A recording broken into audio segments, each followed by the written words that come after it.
Have you ever wondered why some people seem to experience deep breakthroughs during spiritual rituals, as if a door to another dimension suddenly opened for them, while others, performing the exact same ritual, leave feeling unchanged? Or perhaps you've asked yourself why, despite years of chanting, attending ceremonies, and following every instruction, you still feel as if you're standing outside the sacred circle, watching from a distance. Welcome back to the channel. I am honored to walk with you today through one of the most mysterious and beautiful truths of the spiritual path. That transformation doesn't come just from the ritual itself, but from how you enter it. It is messages about posture, not just of the body, but of the heart.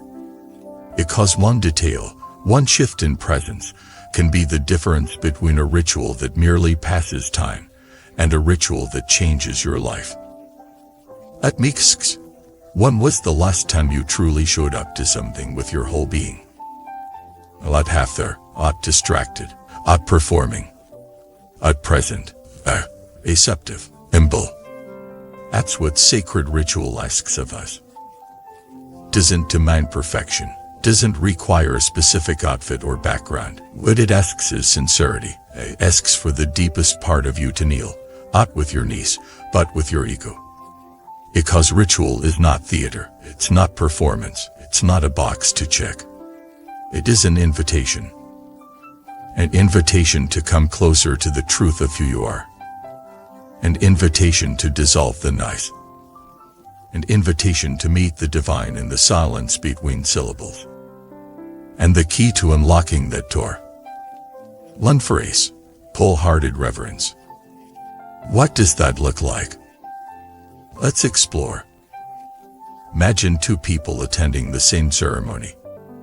One walks in thinking, I've done this 100 times. Already know the chants, let me get through it. The other walks in whispering silently, let me be empty. Let me hear as if for the first time. Let me bow not out of habit, but out of wonder. They sit side by side, in words, in room, in incense burning in the air. But one walks out and changed. The other walks out transformed. Because one entered only with their body. The other entered with their soul.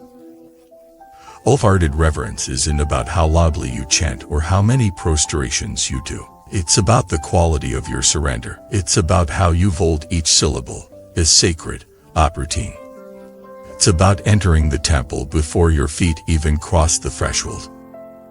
It's about preparing your spirit, not just your schedule. Let me tell you a story.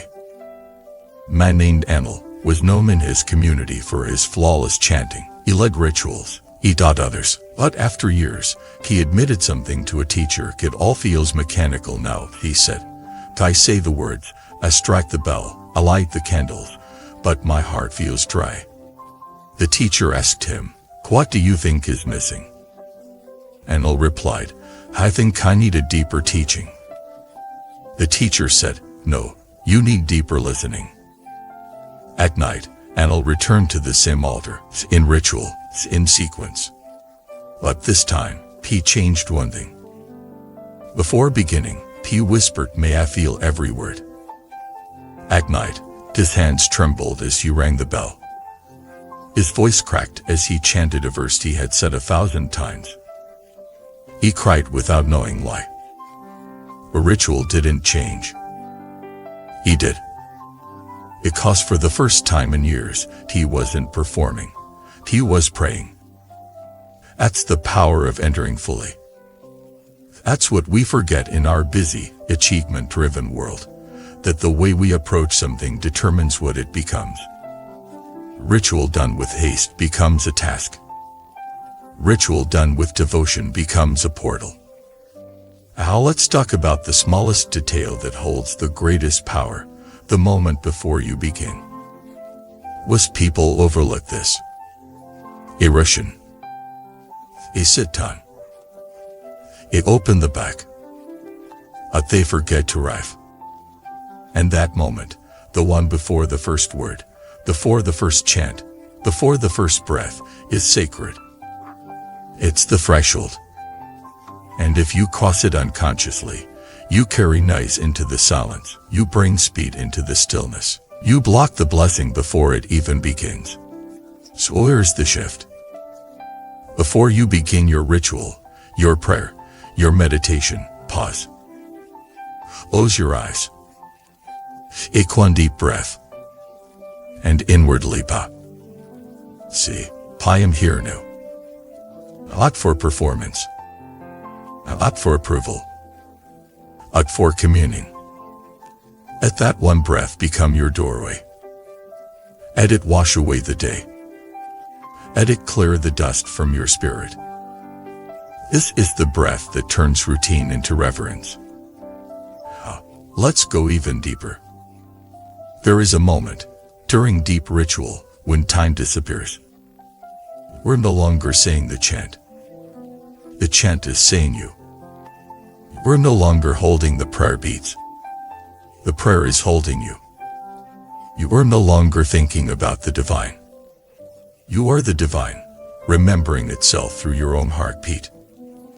This moment doesn't come from effort. It comes from surrender. It's not something you can schedule. It's something you fall into, like sleep, or love, or grace. And when it happens, you know it. You feel an ache in your chest that isn't pain, but longing. You feel a tenderness in your eyes that isn't sadness, but recognition. You feel like you've returned to a home you didn't know you were missing. And when the ritual ends, you don't leave the same. Because something inside you has been reordered. And that change ripples. You speak softer. You walk slower. You carry peace into rooms. You listen more. You become the kind of person whose very presence is a blessing. And it all began with a single moment of real reverence. Let's now move into the realm of practice, how we prepare the body, heart, and mind to truly enter a sacred space, whether it's a temple, a small home altar, or even just the quiet corner of your living room. Because the truth is, transformation doesn't wait for holy places, it waits for a holy presence. And your presence becomes holy the moment you choose to meet the moment fully. So how do we do that? How do we cross the threshold, not just with our feet, but with our soul? Start with intention. Before any ritual, ask yourself, why am I doing this? The answer is, because I should, or because it's expected, or because that's what spiritual people do. Pause. Go deeper. Instead, what is my deepest longing right now? What am I truly bringing to this moment? Maybe it's grief, maybe it's confusion, maybe it's gratitude, maybe it's the desire to remember who you are beneath all the masks. Bring that. Not the polished version of you, not the spiritual version. Bring the real you, the confused, tired, hopeful, messy, sacred you. That is what the ritual is for. Not to fix you, not to meet you. The second step is cleansing, not just physically, but energetically. In many traditions, people bathe before entering sacred space, not because the divine demands it, but because you do. Water isn't just for washing, it's for reminding. As you rinse your hands, your face, your body, imagine the dust of the day leaving you. The distractions, the judgments, the need to impress, the disappointments. Let it all go. And rest simply. Not for others, not for appearance, but as a way of saying, I am approaching something sacred, within and without. Step 3, the space itself. You don't need a grand temple to create sacredness. One candle, one flower, one quiet breath. That's enough. Treat it with reverence. Wipe the space clean. Place each object with care. Light the candle slowly, as if waking something ancient. Let your actions speak the language of respect. Because when you treat the outer space as sacred, your inner space begins to remember its own sacredness. As you begin the ritual, whether it's chanting, prayer, meditation, or silence, practice slowing everything down. Let each sound be complete. Let each ba be honest. At each breath arrive fully. This is not about grammar or prolonging. It's about presence. Not resisting the urge to get through it. Because the moment you try to get through something sacred, you're no longer in it. Instead, be inside every second. I'd it be alive. What happens when distraction comes? Because it will. They'll think about emails, at dinner, about that one conversation. They'll feel restless. Bernice will they'll wonder if you're doing it right. Unfight it. Acknowledge it, smile at it, and gently return. Returning is the ritual. Not the perfection. Not the unbroken focus. Return, again and again and again. Each return is a bow. Each return is a doorway. Each return is a thread in the tapestry of devotion. And over time, those threads become a life woven with sacredness. Here's the most beautiful truth. You don't leave the ritual when the ceremony ends. If you enter it fully, it doesn't leave you either. You carry it. In the way you listen. In the way you cut vegetables. In the way you respond to a stranger with patience instead of irritation. In the way you forgive without needing apology. That's the unseen fruit of wholehearted ritual. It turns your entire life into an offering. Not because you're trying to be holy, but because your presence becomes spacious, clear, quiet, true. And that kind of presence heals people.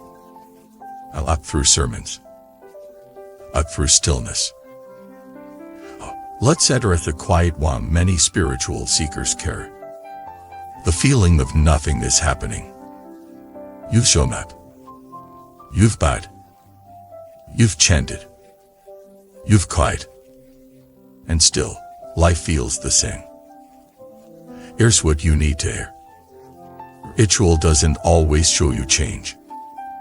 It plants it. Like seeds in winter. You don't dig up the soil the next day to check if the roots are growing. You Christ. You water.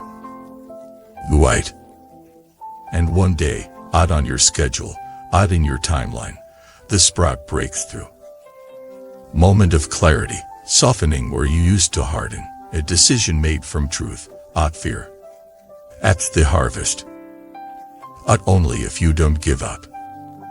Only if you keep showing up, even when it feels dry.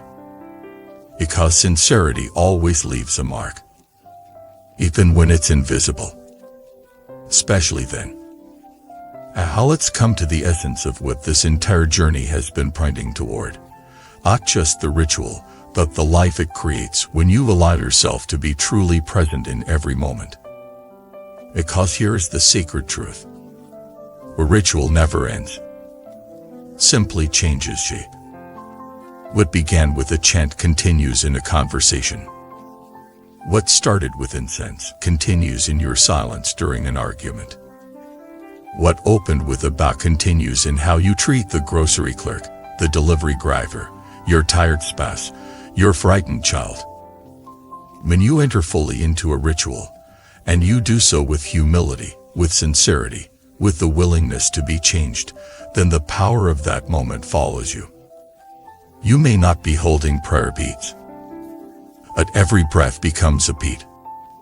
You may not be kneeling before a statue, but every act of kindness becomes a bow. You may not be lighting a candle, but your calm gaze in a room full of anger becomes the flame. This is what it means to turn your life into a living ritual, not through performance, but through presence. Presence when it's hard. Presence when you're hurt. Presence when it would be easier to numb, to run, to lash out. The most advanced spiritual practice is not what you do in front of an altar. It's how you treat people who test your patience. It's how you speak when you're tired. It's whether your daily actions are the silence you tasted in the ritual. Let's be honest, it's easy to be peaceful in a quiet room filled with incense and soft chanting. But can you hold that same presence when your child is screaming, when your coworker criticizes you, when your plans fall apart? That's the true test. That's where the ritual continues. That's where your growth becomes visible. And it doesn't mean you never lose it. It means you return faster, with less shame, with more clarity. It means that over time, your nervous system holds more stillness. Your voice carries more compassion. Your eyes soften more easily. Not because you're perfect, but because the sacred has soaked into you.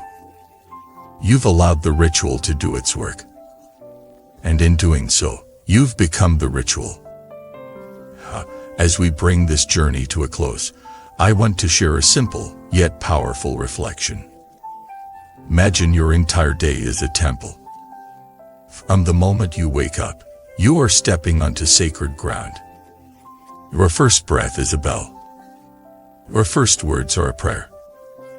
Your first act of love is incense. And as the day unfolds, every encounter becomes an offering.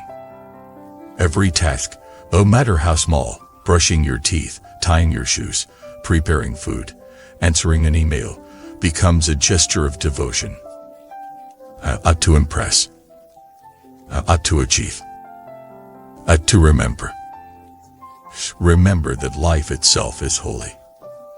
At presence is the real prayer. Your soul came here not to escape the world, but to sanctify it. To touch it with grace. To see it with reverence. To meet it with a heart wide open. So if you feel far from the divine today, if you feel disconnected from your own practice, let this truth find you. You are one breath away from re-entering the ritual. Right now. This exact moment. Close your eyes. Take that breath. Whisper silently to yourself, I am here. And mean it. Let that breath be your bow. Let that whisper be your return. And walk forward not as someone trying to be spiritual, but as someone who remembers that they already are. At the sacred lives not in temples alone, but in the way you tie your shoes, the way you look at the sky, the way you listen without needing to fix, the way you love when it would be easier to withdraw. That is real devotion. That is true reverence. And that is what the world needs now more than ever. Not louder chants, but deeper hearts. Not longer rituals, but more alive ones. Thank you for joining me on this beautiful journey. If this video touched something inside you, if it reminded you of what devotion feels like, share your experience in the comments below. Tell me about the moment you felt most present, most honest, most connected to the sacred. I would love to hear your story. And if you know someone whose heart is tired, someone who's forgotten how to show up fully, send them this video as a quiet reminder the door to sacredness is never locked. We only need to enter with sincerity.